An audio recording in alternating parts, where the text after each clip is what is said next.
Bapak, Ibu, Saudara-saudari yang terkasih dalam Kristus, hari ini 27 Maret 2021 kita akan merenungkan sabda Tuhan dari nubuat Yehezkiel bab 37 ayat 21-28 dan Injil Yohanes bab 11 ayat 45-56. Bersama saya Suster Marsiana KSSY dari Paroki Santo Stefanus Surabaya. Marilah kita berdoa. Dalam nama Bapa dan Putra dan Roh Kudus. Amin. Allah Bapa yang Maha Baik dan berbelas kasih, kami bersyukur untuk segala anugerah yang Kau limpahkan di dalam perjalanan hidup kami. Utuslah Roh Kudus-Mu menerangi hati dan pikiran kami, agar kami mampu merenungkan sabda-Mu dan dapat kami wujud nyatakan di dalam kehidupan kami setiap hari. Kami serahkan hidup kami ke dalam tangan-Mu dengan perantaran Kristus Tuhan kami. Amin. Semoga Tuhan beserta kita sekarang dan selama-lamanya. Inilah Injil Yesus Kristus menurut Yohanes. Dimuliakanlah Tuhan. Banyak di antara orang-orang Yahudi yang datang melawat Maria dan yang menyaksikan sendiri apa yang telah dibuat Yesus terhadap Lazarus percaya kepadanya. Tapi ada juga yang pergi kepada orang-orang Farisi dan menceritakan kepada mereka apa yang telah dibuat Yesus itu. Lalu imam-imam kepala dan orang-orang Farisi memanggil mahkamah agama untuk berkumpul. Mereka berkata, "Apakah yang harus kita buat? Sebab orang itu membuat banyak mujizat. Apabila kita biarkan dia, maka semua orang akan percaya kepadanya. Lalu orang-orang Roma akan datang dan merampas tempat suci kita serta bangsa kita." Tetapi seorang di antara mereka, yaitu Kayafas, imam besar pada tahun itu, berkata kepada mereka, "Kamu tidak tahu apa-apa, kamu tidak insaf, bahwa lebih berguna bagimu jika satu orang mati untuk bangsa kita daripada seluruh bangsa kita ini binasa." Hal ini dikatakan Kayafas bukan dari dirinya sendiri, tetapi sebagai imam besar pada tahun itu, ia bernubuat bahwa Yesus akan mati untuk seluruh bangsa, bukan untuk bangsa itu saja, tetapi juga untuk mengumpulkan dan mempersatukan anak-anak Allah yang tercerai-berai. Mulai dari hari itu juga mereka sepakat untuk membunuh dia. Karena itu Yesus tidak tampil lagi di muka umum. Di tengah orang-orang Yahudi, ia berangkat dari situ ke daerah dekat padang gurun, ke sebuah kota bernama Efraim. Di situ ia tinggal bersama murid-muridnya. Waktu itu hari raya Paskah orang Yahudi sudah dekat, dan banyak orang dari negeri itu berangkat ke Yerusalem untuk menyucikan diri sebelum Paskah itu.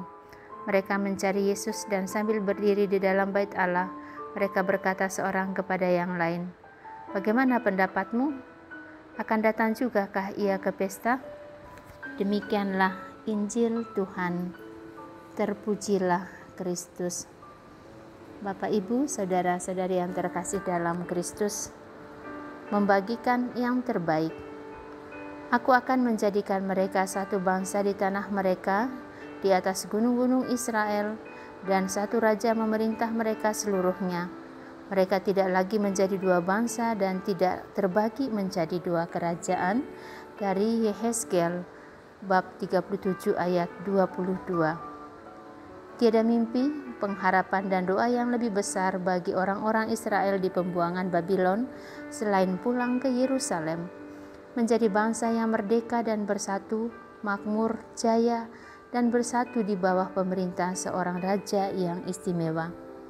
Lukisan keinginan yang sama itu menggambarkan cita-cita dan mimpi paling tinggi dalam diri setiap manusia, menjadi manusia merdeka, penuh martabat, makmur, dan menggapai apa yang didambakan. Lukisan yang sama itu juga menggambarkan perjuangan kesejahteraan manusia lahir batin, jasmani, rohani, ekonomi, dan utamanya kegembiraan atau sukacita di hati di tengah seluruh keluarga besar sebagai anak-anak Allah. Kondisi dan syarat mutlaknya adalah melakukan dan membagikan yang terbaik. Hal itu menurut Yehezkiel berarti tidak menajiskan diri dengan berhala atau dewa yang menjijikan atau pelanggaran, lepas dari penyelewengan dan dosa dan tahir, untuk menjadi satu bangsa yang berdaulat dan bersatu. Setiap orang harus menampilkan yang terbaik, tidak kikir dan rakus memikirkan yang lain, dan rela membagikan yang terbaik. Kita meski siap dan sanggup membagikan yang terbaik, yang paling kita hargai di dalam diri dan hidup kita masing-masing. Kebaikan dan kesejahteraan hanya akan terjadi kalau kita berani dan rela membagikan yang terbaik darinya bagi orang lain. Rumah kita, kesempatan kita, talenta kita, termasuk waktu dan kenikmatan pribadi kita. Yesus menghidupi dan mengajak kita meraih mimpi dan cita-cita Yehezkiel. Yesus rela dan terus-menerus memberikan yang terbaik dalam dirinya bagi orang-orang sakit, orang miskin, lemah, dan tidak punya pembela. Dalam diri Yesus terpenuhi dan terwujud apa yang dikatakan oleh Imam Kayafas, walau mungkin tidak disadari sepenuhnya. Kamu tidak tahu apa-apa dan kamu tidak insaf bahwa lebih berguna bagimu jika satu orang mati untuk bangsa kita daripada seluruh bangsa kita ini binasa. Yesus membagikan yang terbaik, makan dengan para pendosa, memberi makan orang lapar, menyembuhkan orang sakit, membela janda, menguatkan Marta dan Maria, serta membangkitkan Lazarus dari kuburnya. Kita juga telah mengalami penderitaan dan dampak selama pandemi COVID-19 ini, tapi kita juga sudah mengalami bagaimana orang tanpa hentinya menolong kita, memberi apa yang kita butuhkan, menyembuhkan, dan menguatkan kita. Mereka telah membagikan yang terbaik dari mereka untuk kita dengan segala perjuangan, pengorbanan, ketulusan, keikhlasan hati. Yang terbaik mereka berikan untuk kita. Dan yang menjadi refleksi kita pada hari ini, yang pertama, membagikan yang terbaik. Yang mungkin selalu kita ingin untuk memiliki untuk diri sendiri, bahkan dengan niat sampai merugikan orang lain. Tapi kita berusaha membagikan yang terbaik untuk orang lain.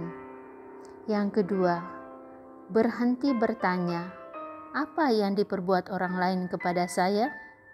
Tetapi bertanya diri, apa yang terbaik yang sudah saya bagikan kepada orang lain? Ketiga, bukti kita membagikan yang terbaik. Ketika menderita untuk mereka yang kita perjuangkan, orang lain sudah membagikan yang terbaik kepada kita dengan segala usaha, pengorbanan, dan sebagainya. Bagaimana dengan kita? Akan membagikan yang terbaik mana di dalam kehidupan kita? Semoga kita selalu menjadi berkat untuk orang lain dengan memberikan yang terbaik, karena Tuhan Yesus sudah memberikan berkat melimpah bagi kita. Amin.